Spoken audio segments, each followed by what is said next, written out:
No, it's not off. Oh, wait, hold on. Oh, shit.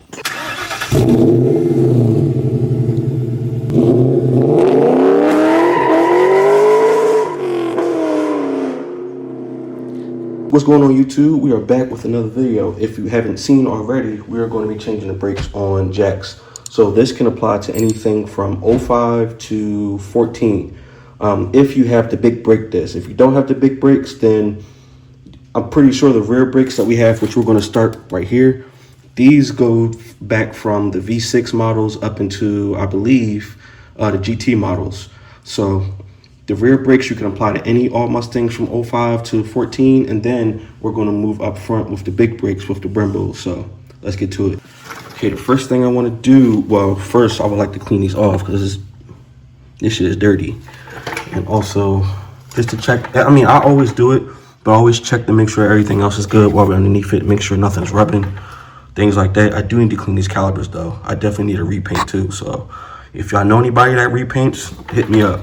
I believe to take these bolts off, I believe they're a 14 or 13 millimeter socket. Let me see what I got here. I got 14, I got 13. Should be a 13. All right, yeah, these can be a 13. So in case you don't know, you're gonna have to take these mounting brackets off so you can get off this, to take off the caliper so we can get this done. Now I am doing the rotors too, because as you can see, it looks like I'm down to the very bare metal on these pads on the rear. So we're going to be changing the rotors too. But in case you need to take off the caliper, you need to remove these two bolts, which is one here at the top. And then hopefully you can see it. This one right here at the bottom. Now mines are a 13 millimeter socket. So once you get those off, we'll move to the next step. Okay, once you get these two bolts off, you just want to pry this off. You can usually do it with your hand. You want to slide it back. And what I usually do is get something to pry it off with. There we go. Okay, with the caliper all the way off, well, these are really dirty. Damn. Then what you want to do is, well, I mean, you're going to be servicing the caliper in a second because it's something I have to show you guys what to do. It's not normal press in. You need a tool for it, so we'll see that in a second. But while we're here, we can look at these. Now, these are very low. Damn. So these definitely needed. Also, just check out your rotors, check out everything else, make sure everything else is good. Yeah, but this is what you need to do to take off the caliper. That's the first step. Second step, we're going to be taking off the actual bracket. And as you can see here, we're going to take off these two bolts here. Now, these are 15. We have one here, and then we also have one here. Once you remove these two, this should take off the actual bracket so we can service the rotor. Okay, now that we got the caliper off of the wheel, this is what we're going to have to use. We're going to have to use the rear brake kit. I got this from AutoZone. It's rent a tool too, so you get your money back once you return it. But you're going to need this because, as y'all can see, I'm gonna see if I can probably turn it so y'all can see. If y'all see here, the brakes, they have two rivets in it. They have one here, and you have one over here. But essentially, instead of pressing it in, you're going to have to turn it in. So with this brake kit that you got, that you're gonna have to put the end on the end of it and then twist it in, opposed to just pushing the actual piston back into the caliper. So let's get that out the way, and then we'll be back. All right, now we got the caliper twisted all the way in. So this is what it's gonna look like. You got the tool. You got the tool hooked up. You got to make sure this plate is on the inner side of the caliper because that's what creates the leverage to push to twist the piston in. And then also you just want to turn this knob. Remember, you want to turn it clockwise. So once you turn it clockwise, you're just going to take a good bit of hand strength in order just to get it in tightly. But once you get it in, it should always be flush with the actual cylinder. And then once you take it off, you can put your pads on and then do what you got to do. But once we got that compressed in, we got to take this off because remember, we are changing the rotor, so we'll be right back. So another thing I wanted to show you before we move on. So you see these two indents right here? These should automatically be aligned with this side. It should be landscape. So these two dots here, you got one here, got one here. These should be within a horizontal line with the caliper.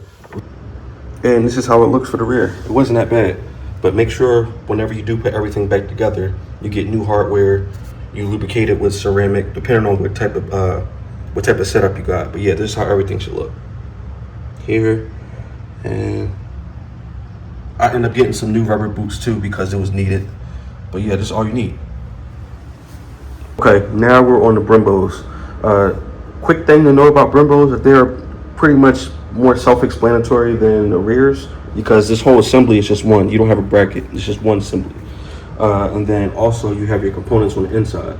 Now we can actually service this without actually taking the caliper apart, but since we're changing the rotors because they need to be changed, we have to take the caliper off. But everything in here, you can easily set out these pins, which is here and down here. You tap those pins out and then you can just slide the pads out, do what you need to do, put the new pads in, and you'll be done. But since we're doing the rotors, we're going to have to take the whole caliper off. So let's get to those pins.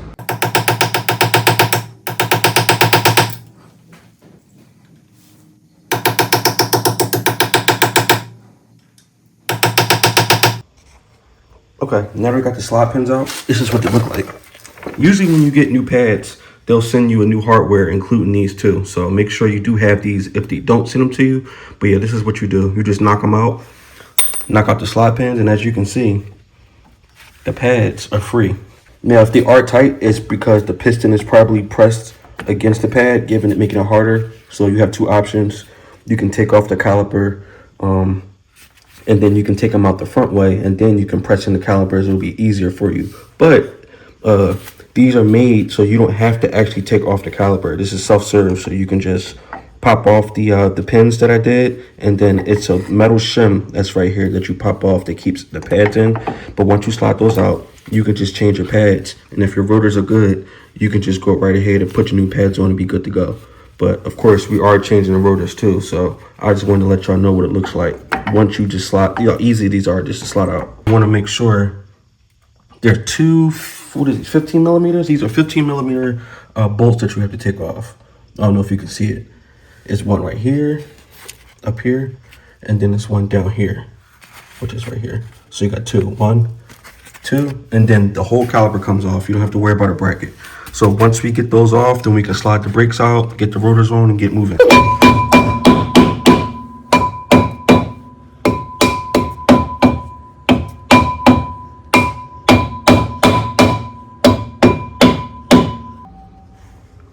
I think it's off. No, it's not off! Oh wait, hold on. Oh shit. Okay, now that we got the brakes in, once you put the new pads in and clean up everything you need to clean up, this little shim here, basically it tucks in through the top pin and the bottom pin. So I guess whenever you get it, let me grab the old one, hold on. You get the old one like this. However it is, so it comes in a box like this, but you want to make sure that these grooves are pointed inward like that. So whenever you do put them in, you just tuck them in behind the pins. And that concludes our video. As you can see, everything's put back together. The front brakes wasn't that hard. It was pretty straightforward. But of course, you got the extra step in case you are changing the rotors. But yeah, you can pretty much service everything from the back. And as far as the rear rotors and brakes, that was pretty much self-explanatory too. It's just only thing that you need is to twist those pistons and back into the calipers. But thank you guys for tuning in. Make sure you comment, like, and subscribe. Until next time, peoples. Peace.